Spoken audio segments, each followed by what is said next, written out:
Esto ocurrió en el Valle del Cauca, en un pequeño pueblo llamado Trujillo, entre 1968 y 1994. Ocurrió bajo el periodo del presidente Ernesto Samper. En esta masacre hubo cerca de 342 víctimas. Fue ocasionada por un cartel de narcotráfico que era liderado entre Diego Montoya, alias Don Diego, y Henry Loaiza, alias El Alacrán, aliados junto a miembros de las fuerzas de seguridad del Estado, como la policía y el ejército, y al lado de fuerzas paramilitares. En Trujillo habían empezado a hacerse a realizarse homicidios, a haber detenciones arbitrarias y incluso empezaron a hacerse desapariciones forzadas aleatorias. Trujillo era un pueblo muy tranquilo antes de todo esto, lleno de campesinos.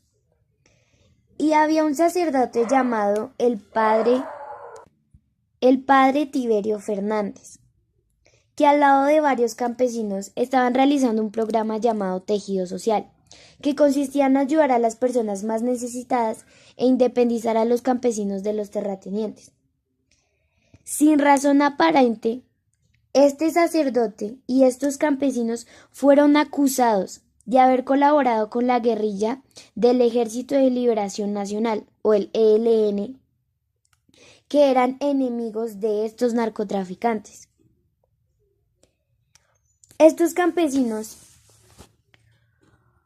fueron llevados de sus hogares por uniformados y secretamente fueron torturados y asesinados, e incluso algunos fueron descuartizados con motosierra, por el hecho de haber ayudado a estas guerrillas o a esta guerrilla. Pero lo que fue el clímax fue cuando el padre Tiberio fue llevado a ver a su sobrina violada y asesinada. Y luego el padre fue torturado, pues le cortaron sus manos con una motosierra y luego fue asesinado por decapitación. Todos estos cuerpos, todos estos cadáveres que ellos habían asesinado, que habían torturado, fueron lanzados al río Cauca, que por el hecho de que mandaban todos estos cuerpos allí, fue llamado el cementerio clandestino. Esta masacre se caracterizó por ser la primera en donde se usaban distintos métodos de tortura que no se habían realizado antes en el territorio nacional. Se dijo que habían sido aprendidos de los hermanos Rodríguez Gacha. El propósito de esta masacre o de estos narcotraficantes era que ellos querían atormentar a los campesinos por haber dado esa ayuda a los enemigos y también para despojarlos y apropiarse de sus territorios. La principal causa de estos actos de violencia, encontradas con asesinatos selectivos, torturas, masacres, terrorismo, entre otros actos delictivos, que fueron debido a la alianza entre los narcotraficantes Diego Montoya, alias Don Diego, y Henry Loaiza, alias El Alacrán, con los miembros de las Fuerzas Armadas de Seguridad del Estado, como la policía y el ejército. Esos actos tenían como objetivo el amedrentar a la población civil que presuntamente brindaba apoyo a las guerrillas.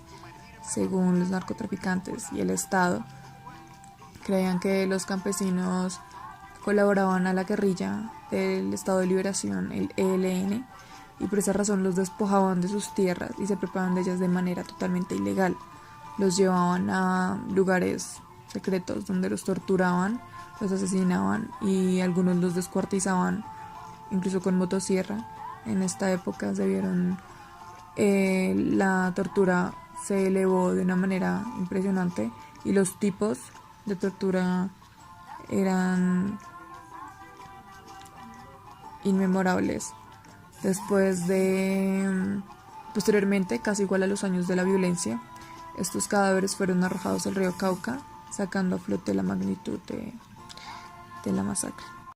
Los impactos de esta masacre se asocian con el empobrecimiento general de la población, ya que una cantidad importante de las víctimas estaban en edad productiva. También está el debilitamiento de la red social con la muerte de personas como el párroco, dirigentes políticos, comerciantes, tenderos, etc. Y por otro lado, el terror provocó en la población el silenciamiento sistemático de la memoria de las víctimas, desconfianza y heridas abiertas de familias que no pudieron elaborar sus duelos porque nunca recibieron los cadáveres de sus seres amados. El Estado colombiano y los representantes de víctimas de la masacre del Trujillo, registrada entre 1988 y 1991, llegaron a una solución amistosa ante la Comisión Interamericana de Derechos Humanos, en el que se reconocen a 42 nuevas víctimas, de las cuales 34 de ellas fueron identificadas en 1995. El acuerdo se da después de 22 años después de haber sido conocidas y denunciadas las graves violaciones de derechos humanos, como amenazas, desapariciones forzadas, torturas, detenciones arbitrarias y ejecuciones extrajudiciales con la participación de servidores públicos y particulares. La primera vez que el Estado reconoció su responsabilidad en los hechos de Trujillo fue en 1995, bajo el gobierno del expresidente Ernesto Samper. El Estado se comprometió ante la Comisión Interamericana de Derechos Humanos a reparar integralmente a 76 víctimas de la masacre. Además, se encargará de juzgar y sancionar a los responsables de los hechos, buscar e identificar a los desaparecidos y realizar una entrega digna de los cuerpos. Los sucesos violentos del Trujillo jamás hubieran adquirido gravedad y la dimensión si el conjunto de las llamadas fuerzas vivas de la sociedad colombiana y las autoridades civiles, nacionales y regionales hubieran emprendido los esfuerzos que demandaban las circunstancias o correspondían a sus competencias.